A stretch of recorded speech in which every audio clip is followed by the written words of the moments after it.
This episode of Generation Red is brought to you by GFC Express LLC.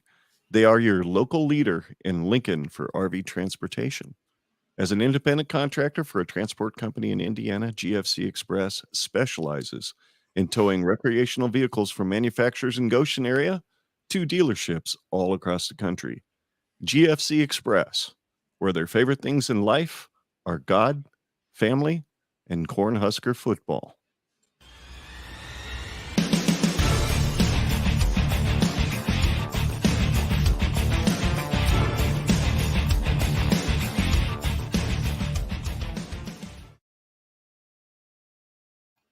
And yes, I own GFC Express LLC.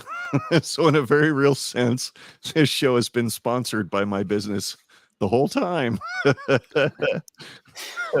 I just thought I'd throw that out there. But that was fun to read anyway, because damn it, we need sponsors. Please, somebody wants us to do an ad read, we'll do it for t-shirts. You hear me? You hear me? T-shirts. For t-shirts. That's right. We got new merch. It's pretty awesome. It's pretty awesome. Thanks to Shane Tilson from Smack and Smooch Custom Designs, I think is what it's called. You can find them on Twitter. They do a great job. These shirts are awesome. This is episode 58 of Generation Red, the Kettle Corn of Husker Fan podcast, where we try to be sweet, but it's sometimes we get salty. I'm your host, Ken. And I am your host, Scott. That's right. And today we are going to recap yesterday's Illinois. Damn it, I wish I could say win because I have a little bit of energy right now, but it wasn't. It was a loss. And we will give you our overall impressions of the game as a whole and, review the stats, give you our game breaker and game wrecker of the week, if you can really categorize them as such. We're going to rate the offense, defense, and special teams on a scale of 1 to 10, and then finish up with some fun facts. So, Scott, your camera looks a little different. So why does it look different? I think it's better than mine, for God's sakes. And I think I spent almost as much on mine as you did on yours. Yeah, new camera. Not really. I mean, it is a new camera, but it's on my phone. It's my new iPhone that I got. I got the most recent generation of iPhone. Nice. And it's got just every year they just keep coming out with really, really good camera technology. And I mean, I had the iPhone 11 Pro and it had a really good camera, but I just didn't want to mess with it. And for whatever reason or another today, I just was like, I'll mess with it. So I reorganized my whole desk and put everything together the best that I could. And now I've got a good looking, crispy camera. Yeah, we'll see if it disconnects. I would not be surprised if it does because the software that I'm using, IV-Cam, is inconsistent sometimes. But we'll see. We'll see just for funsies today. But yeah. That's well, I've been using a new camera for a while now, and for some reason that same new camera just does not like to focus on my face. Granted, I don't blame the camera. Who the hell wants to focus on this? But it's so good to see. I can see both the lights now that I knew were in the background in your shot, and it just looks really cool. The two red lights. So, well, shit. Now that the pleasantries are over, let's go back on how joyous it was to watch that game yesterday, which it really wasn't. So, overall game impressions, go. Just throw it out there, unload, system dump, whatever you got to do. Well, there was a little bit there at the beginning. Basically, as I'm sure Husker Nation would unanimously agree, there was something we had going for us up until Casey Thompson got injured. It seemed like our defense was doing okay. There were some moments where, they made mistakes or they weren't where they were supposed to be, but that's expected with this defense and its inconsistencies throughout the season.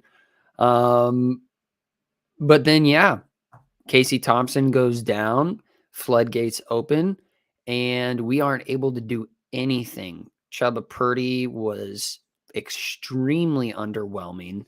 I was not expecting him to be as bad as he was.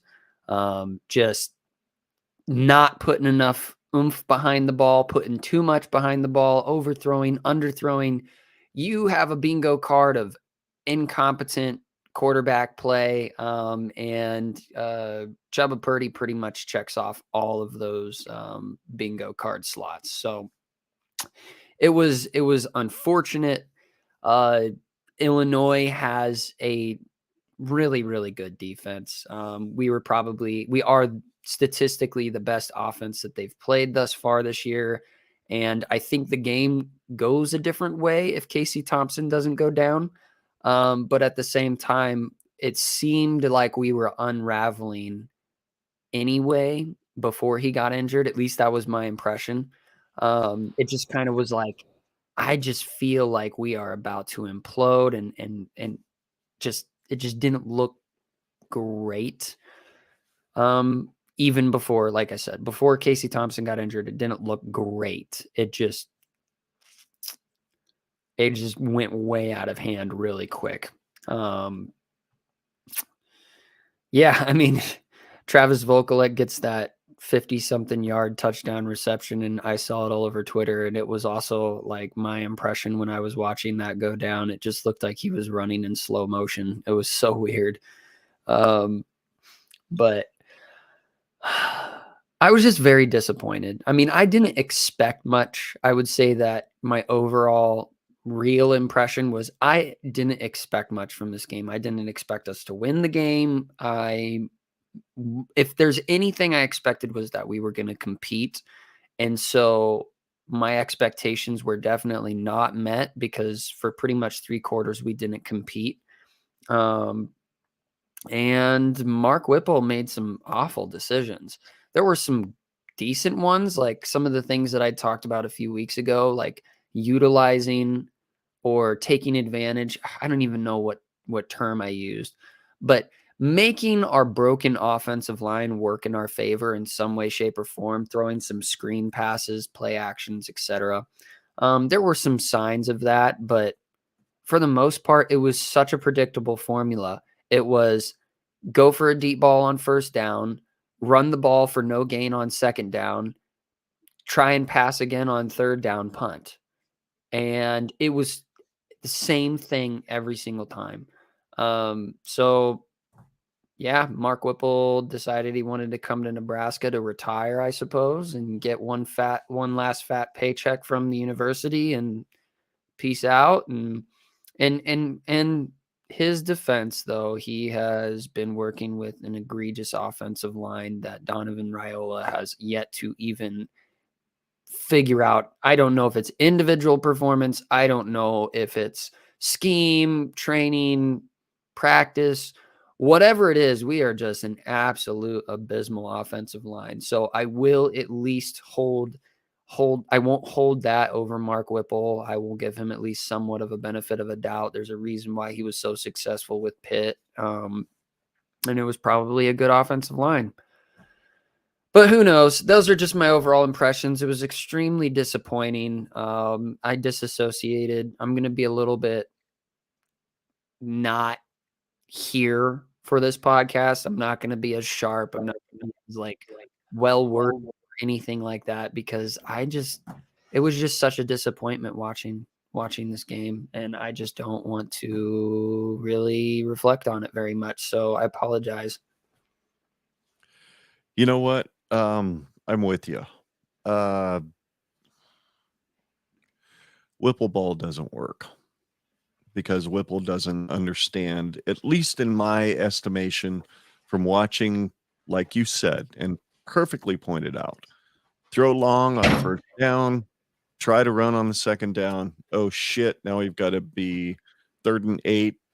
Oh God, I got to come up with a play or whatever. Meanwhile, your running back's averaging 5 yards a play every time he touches the ball. Every time he touched the ball, he averaged 5 yards a play. And there was nothing creative about the running game. You know, when Anthony Grant had his best success is when he decided not to go the direction that the play was going. You know, he'd bounce it or he'd move or he'd do whatever, because God only knows there was at least one defensive lineman at his feet by the time he got the ball handed off to him. So kudos to to Anthony Grant for knocking out 60 yards on 12 carries. But holy shit, only 12 carries when you're averaging 5 yards and you produced 25 carries on the day. Now, I get it. There was at least, what, 3 or 4 times that the quarterback was sacked or something like that. So those are technically counted as carries, which is an utterly bull crap. Sorry, I'm trying to censor myself at least a little bit. Stat in football. How in the hell is a quarterback dropping back to throw the ball, gets sacked, counted as against the rushing yards? It makes zero sense. It should count against the quarterback rating, which in many ways it does. But it should count against his passing yards as well. So, but I guess because he's standing on his feet, he has the ball in his hand, it's counted as a rush. I don't know. But anyway,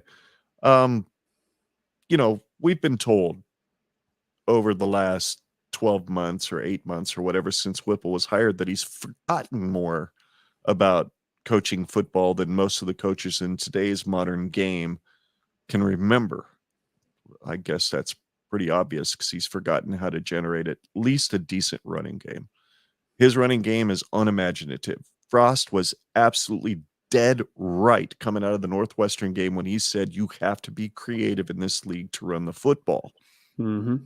Then again, he knew we had to be creative because he didn't have a freaking offensive line that could block a hole in anything. So, yeah, he had to get creative. He had to do some misdirection. And when, Casey was in there and he ran the ball the 2 or 3 times that he did, he made a little bit of something out of it. So, overall, we ran it more. It was 25 runs to 24 passes. But a lot of that running came in the second half when Nebraska was basically not going to win the game anyway, at least not on the line of scrimmage. So it was basically trying to chew up clock when we should have been chewing up clock when Casey was in the game. That's just my opinion. And how do we not try to target our tight end more in this game? He scored on a 56-yard pass. Great. That's awesome. But it was a lucky throw. It really was. It was lucky. It just got over the guy that was covered in his hands. Travis hauled it in. The dude bounced off of him, and into the end zone he goes, looking like just about the slowest tight end we've ever had at Nebraska. And I don't know. Some part of me tells me that Illinois was like, we'll let the big white guy with the freaking mullet score a touchdown today because they ain't scoring shit for the rest of the game. And that was absolutely true. We didn't even come close to scoring a point for the rest of the game because they knew that was it. That was a lucky play. You're not going to get anywhere on us after that. So we should at least try to slow down the rush by at least, if you're going to throw the damn football, if you're going to throw the football on first down, you've got to scheme up a 5 to 10 yard play. You're not chucking it down the field hoping that you're going to get the home run, because that was the thing that annoyed me about the Frost offense. The Frost offense was hit the big home run with the short, quick running back that can hide behind a bunch of offensive linemen. Before the linebackers know it, he's behind them. That was the Frost offense. He loved the home run play. So guess what he hired for his offensive coordinator this year? The guy that loves to hit the home run play with the passing game. Because Frost, I think, thought, well, shit, now we can hit our 50-yard runs because we've got a quarterback and an offensive coordinator that can hit the 50-yard play. Great. Until you shut down Trey Palmer, who had 1 catch for 1 goddamn yard. 1 fucking yard. That's what we had for Trey Palmer. Whipple had to know that dude was going to get blanketed all day long, and we still couldn't make anything out of it. I'm done. This game plan idea that Whipple throws out there every week, I'm done. My overall impression is we're lucky if we win another game this year. And Iowa is horrible on offense. They're worse than we are. Is that possible? I'm not sure, but they're worse than we are. So maybe we get out of Iowa City with a 5-3 win because we manage a fucking safety and a field goal, and then we're 4-8 probably if we're lucky. So my overall impression is Mickey if you want this job, there's 3 guys on your staff that can't be here next week. You can't have Whipple on your staff anymore. Surely there's a play caller somewhere on that staff that can figure out what to do with this offensive line and come up with something that gets more creative than what Whipple did on Saturday. Surely there's somebody that's a graduate assistant or whatever that can figure out how to coach the offensive line, not to turn their tackles into turnstiles, which has been the story from the beginning of the game in Ireland, is our tackles have been turnstiles, and the same 2 sons of bitches keep getting the start. I don't get it. I don't get it. How horrible do we have to have for depth at offensive tackle that Corcoran and Benhart still get to start? It makes no sense. No sense. So, Whipple, Duvall, Raiola, because if you want to talk about strength and conditioning, there's another rabbit hole we could go down for about 20 or 30 minutes, because I've heard some people talk about it, that aren't quote unquote in the media, but people who understand strength and conditioning and saying, great, their guys are strong as shit from the waist down, but they can't punch somebody out of their way to save their life. They can't do anything from the waist up to keep the guy off of them. And that's the key in the passing game. And if you're going to move somebody back 2 yards in the running game, you have to be strong from the waist up. You can't just be squatting 800 pounds every day. That's not going to get the job done. Yeah. So anyway, I'm tired of watching our O linemen picking up D linemen off of our quarterback at least 10 times, if not more, a game. Casey let go of a lot of balls yesterday that didn't get completed, but the offensive lineman that let the dude through that hit him was picking the guy up off of his quarterback. And I'm like, why the hell did he take these guys out to eat? Maybe he needed to take them out to eat more often. Maybe they're hungry and they need to be fed more often. Otherwise, they're not going to play for him. I don't know. But that was my overall impression, was yet again, line of scrimmage, except for our defensive line. Damn, they actually played a pretty good game. We lost this game on the line of scrimmage, and we're going to continue to lose all of our games this year because of the line of scrimmage. So yeah, there needs to be a complete and total overhaul. Like, obviously, the Brett Bielema is perfect proof that you don't need that long to turn an entire program around. Illinois is a losing program. Yeah, were they decent when they had, was it it's not Mel Tucker, who I always forget, Lovie Smith. Lovie Smith. I was like, he's got a fun name. They weren't like terrible with Lovie Smith, were they inconsistent? Sure. But they had a decent culture when he was there. So it's not like Brett Bielema was picking up an absolute dumpster fire of a program. Just Illinois hasn't been good for 20 years. But neither has Nebraska. And so it's like, whatever we figure out here in the future, after the end of this season, with our coaching hire, whoever that may be, whether it's Mickey or somebody else, one thing that's for damn sure, I talked about this last episode that I was on, was we've just got to focus on the offensive and defensive line. Focus on the trenches, get a good winning culture, get guys that are not afraid to lose a game, because I don't know if that's a good way to put it. Yeah, not afraid to lose a game, in the sense that they're willing to go balls out every single game with, I'm going to say the thing.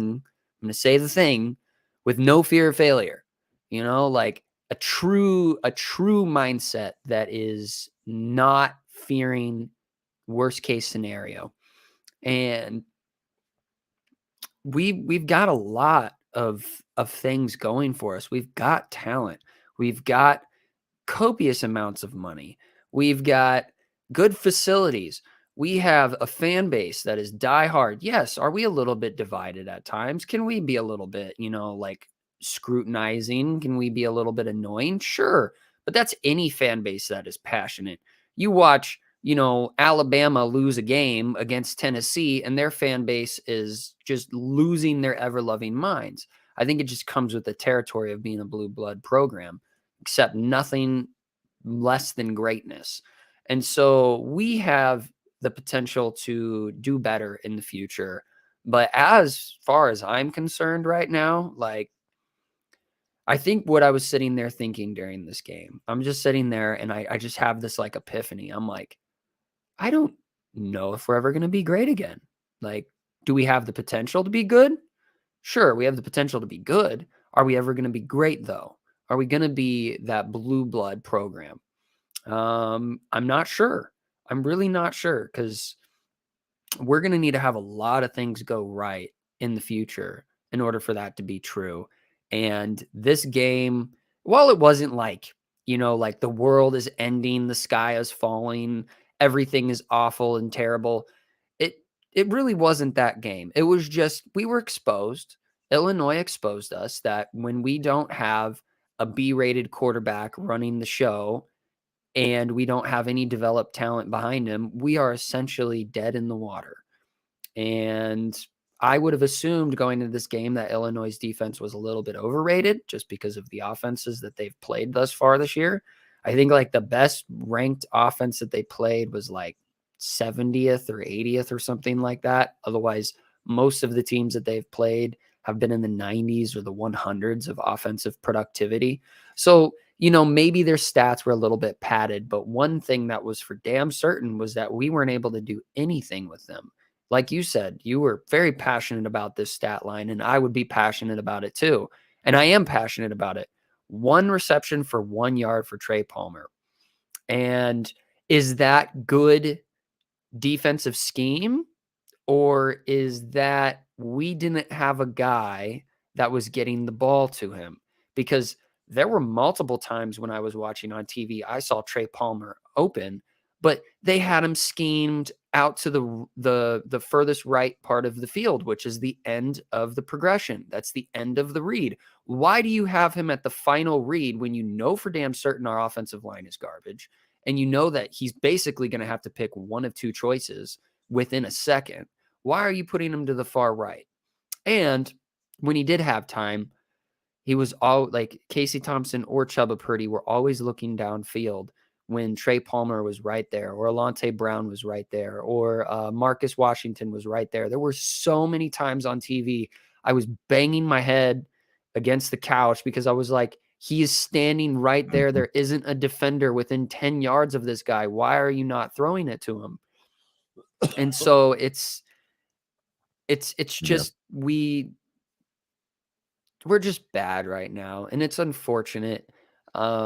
And I agree with you. I will be surprised if we win one more game because Minnesota looked great. Iowa seems sort of like they might have something going for them on offense a little bit, just a teeny tiny itty bitty bit. Sure. You've got that. Michigan's looking good. And Wisconsin's looking good. Like I don't think we're going to win another game, and that's unfortunate. Yep. But yeah, I'd say that that's the end of my monologue. You know what, though? If you look at the stats from the game, Nebraska or Illinois had been averaging 415.9 yards, or basically 416 yards. And whoops. Apparently, I don't know what happened there, but there it was. I don't know. Yeah, if I you don't know heard what that was. I did. I heard it. It was weird. I had the ESPN webpage open for stats, and it decided to play a video, even though I didn't have the webpage open on my browser. So, they'd been averaging 416 yards a game. We held them to 367. So that's pretty good. Yep. The defense showed up, other than giving up 100 and, Chase Brown had damn near half of that by himself on 32 carries for 148 yards. Whereas we were averaging more than they were. We were averaging 424 a game, and they held us to 248. Granted, Had Casey not gone down, maybe we increased that by 100 yards, but you don't know, right? Yep. So, 18 first downs for Illinois, 9 for Nebraska. They just controlled everything. They absolutely controlled everything. 38 minutes of time of possession to Nebraska's 21 or almost 22. 3 penalties for 30 yards for Nebraska. Hey, that was one category we beat them in, other than total passing yards, which was 188 to 179. Otherwise, Illinois won absolutely every single statistical category that mattered in this game. And there you go. Those are the game stats. It tells all the story you need to know. 248. How freaking pitiful is 248 yards of total offense for Nebraska? We even got more offense out of our game against Oklahoma. I think we were what, 308, 310, somewhere in there. Granted, we were playing against their second stringers, and I don't think Bielema ever really put his second string defense in. But holy cow, that's your stats. Do you even have a game breaker for the week on offense? Was there somebody that grabbed you? For me, it's Anthony Grant, 61 yards on the ground on 12 carries, an average 5 yards per carry. But other than that, was there anybody else that you can think of? No, and I'm not even gonna award one. Yeah, I would say if I were to, yeah, I mean, let's just, Anthony Grant, because I think he had it looks Couple of like passes too. he had 88 total yards of Yeah. offense. Yep. So I mean, that's like 1/3 of our entire offensive production. So Yep. I guess I'll go with him. Yep. And then game wrecker on defense, Luke Reimer, 9 tackles, 5 solo, a half a tackle for a loss, but he also had that huge 15-yard penalty against him with the hit. Crap. I'm sitting there watching going, oh God, this dude's like 2 yards out of bounds and he's going to hit him. And he did. And I'm like, oh God, that's not how Reimer usually plays, but he was leading tackler. So that's the only guy I can go with. I agree with that. I think you got to go with Reimer. Stupid bonehead mistake, but Yep. I give huge props to Illinois. The discipline that they showed on that sideline was immaculate. Like, yes, were they jawing? Yeah. Were they pissed off? Yeah, they could have easily thrown down right then and there, but they didn't. They all just stood there, and you can tell that Brett Bielema's got them locked in. So props to Illinois. Sign me up for Brett Bielema if that's somebody that's on Trev's list. Sign me up. I'd take him heartbeat. And he'd take every freaking little Debbie oatmeal cream pie in the state too. Or no, that's Nick Saban. That's the guy that loves those. Do you know what I do you know? So does Brett. You know what I think was pretty funny? Was it Q or was it who was it that just jumped onto the ball that Isaiah Williams just dropped? I don't know. On the deck. I don't remember. I don't remember who it was, but I just remember I forgot about this. My correct judgment, which, whatever it means in the universe, was when that happened to us, I was like, if we don't walk away with points here, I don't think we win this game. Yep. Yeah, I think it was it. Next play, right? Yeah, I think that was Casey when got hurt. Yeah, well, I don't know if it was when Casey or was it Chuba? I don't remember who that was. Let me see. I've got every play pulled up here. Give me a second. Interception. Yeah, it was thrown. Yeah, it was Chuba Purdy. That was his only interception. And he threw it right to the guy, like just right in his breadbasket.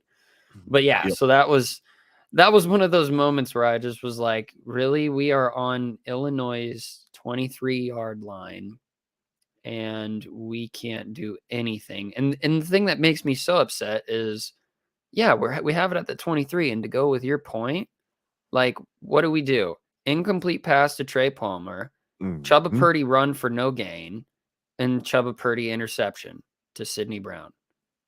It's like, what are we doing? Give Grant the Mhm. ball, you freaking morons. But anyway, But that's the Whipple blueprint. The Whipple blueprint is get a turnover, go for the jugular.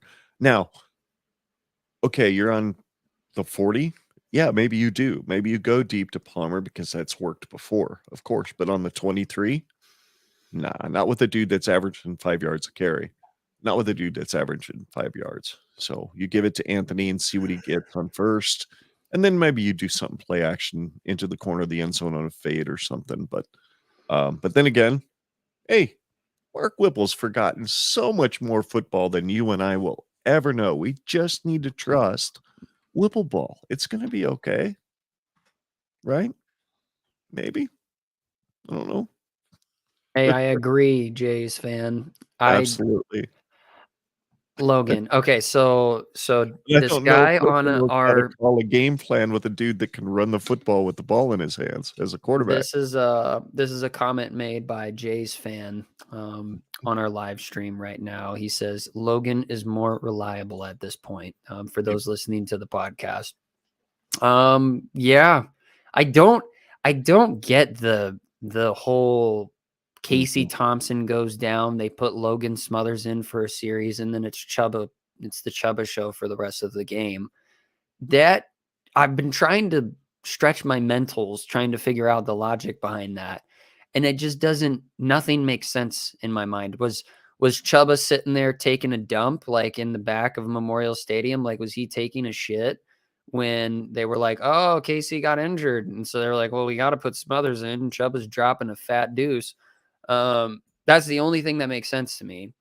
Um, Right. I don't know.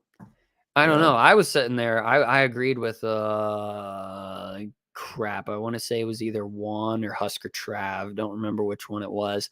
They were just like, I want to see Henrik Harburg. Let's see what Harburg does. Yeah.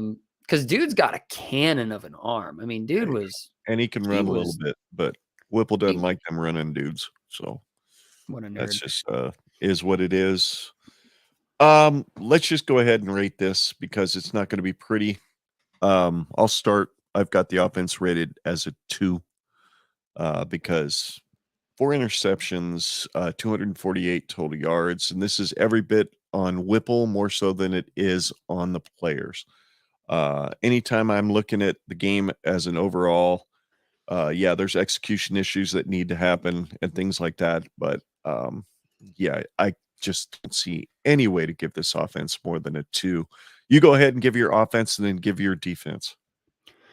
So I got the offense as a 2. It was like you said, it was a mixture of bad play calling, incompetency from the quarterback room, and just an egregious offensive line that couldn't give us even a second to let something manifest itself. Um, that enough said. Defense I thought was good. I gave it a 7. Because yes, we held Illinois to less yardage than they are normally used to seeing, so that was good. Of course, the time of possession was extremely lopsided, with almost 40 minutes going in favor of Illinois, or was it more than 40 minutes? It was 38. Right at 38? 38, we Okay. had 42 or 22. Yeah. I'm giving it a 7. Like, I would say if I were just looking at it at face value, I would say it's more like a 6, but I'm giving it a 7, giving it an extra point just because our defense has been so bad for the first half of the year. So Right. I'll give them a special point for still showing improvement. But yeah, so I've got 2 on the offense and 7 on the defense. What do you got for a defense? I've got a 7 on the defense as well. I thought the defensive line held up quite well. I thought there was just enough pressure when we needed to get it that it made a difference. We did get a turnover. Um, even though it was kind of weird, it was still a turnover. And yeah, I mean, God, anytime you held, you know, you at least give your offense a chance to make something happen when you give them 21 minutes or 22 minutes of possession.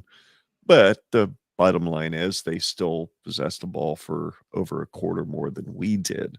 So I couldn't go any higher than a 7, and I thought that was fairly generous. Special teams for me is a 6, because I thought Bushini was effective when he needed to be effective. He made some pretty killer punts, pinned them back deep enough that in the second half, the defense only gave up 6 points, and I think a lot of that had to do with the fact of field position.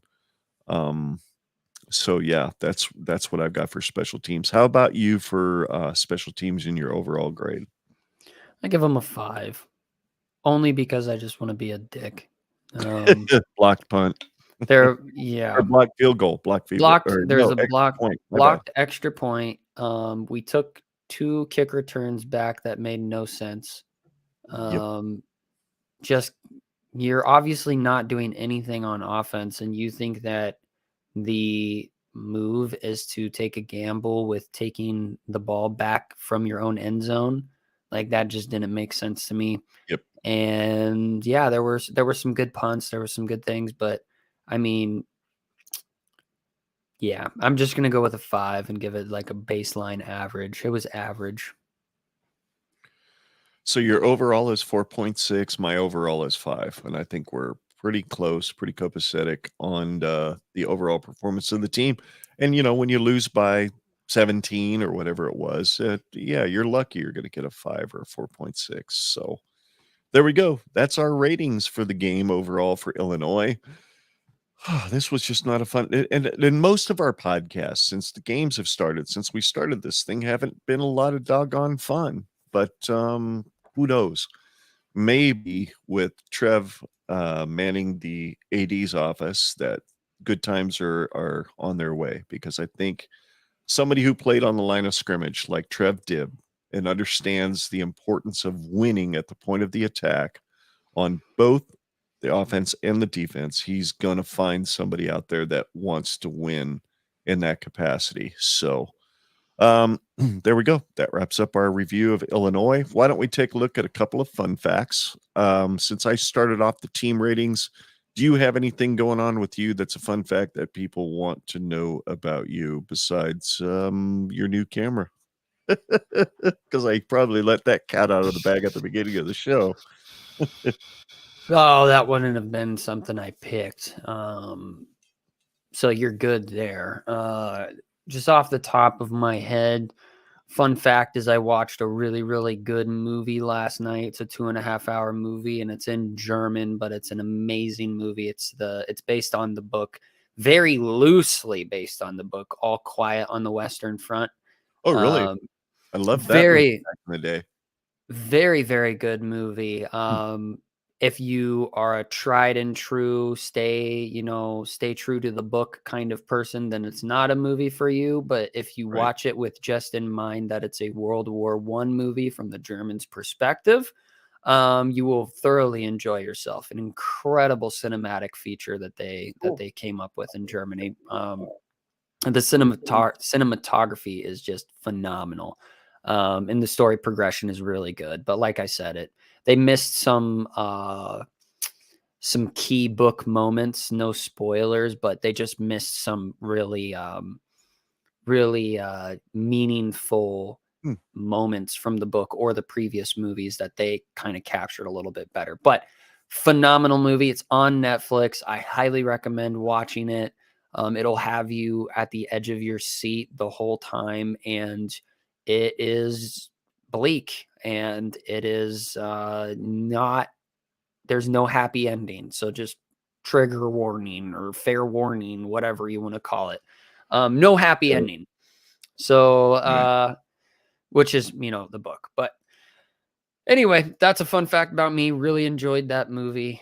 And now I'm back to watching Better Call Saul. I'm halfway through the 4th season. Yeah, I've thought I haven't gotten into. I just haven't gotten into Breaking Bad or Better Call Saul yet. Should I watch Better Call Saul first, since technically it's a prequel, or should I go Breaking Bad and then Better Call Saul? What do you think?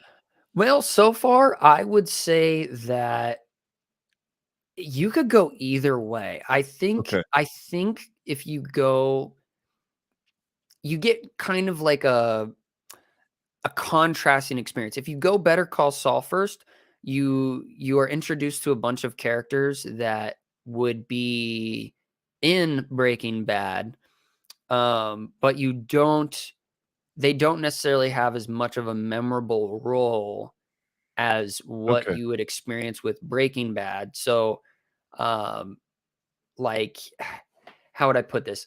If you watch Breaking Bad, there are going to be tons of characters that are in a lot of episodes in Breaking Bad that But show they're kind in of very cameo few. appearances Okay. in Better Call Saul. So if you watch Better Call So Saul they're first, like, you might not okay. notice them. Okay. Um, but All you could right. honestly go either way. Okay. I Well, I'll recommend. probably start with Breaking Bad then. Yes, That's yes, probably that's what I'll what I would do then. recommend, but maybe I'm just biased, but, um, no, it is so far Better Call Saul is pretty dang good. I heard that season 6 is just nuts. Um, Mhm. so I'll have to probably rent that because Netflix only has the first 5 seasons, so but That's what I've heard too. I've heard it's nuts. So, yep, yep. Fun fact about me, I don't know if I've said it on the podcast before, but I will be moving into a permanent studio sometime after the first of the year. I've been slowly buying some stuff for it.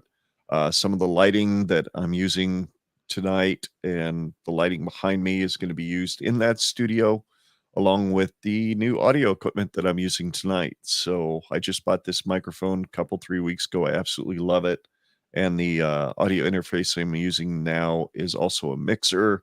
You can record a podcast on it without even using video or anything. I mean, the thing is just amazing what it can do. The studio itself is not only going to be just big enough for Scott and I to do podcasts together in the same room if we want to, but we're also going to make it available for other folks to come in the studio with us. I have a table already bought that's going to sit in the middle of the studio next to my desk, kind of, so that it's kind of a round table where up to 4 people can sit around it and just talk Husker football in a very, very relaxed setting.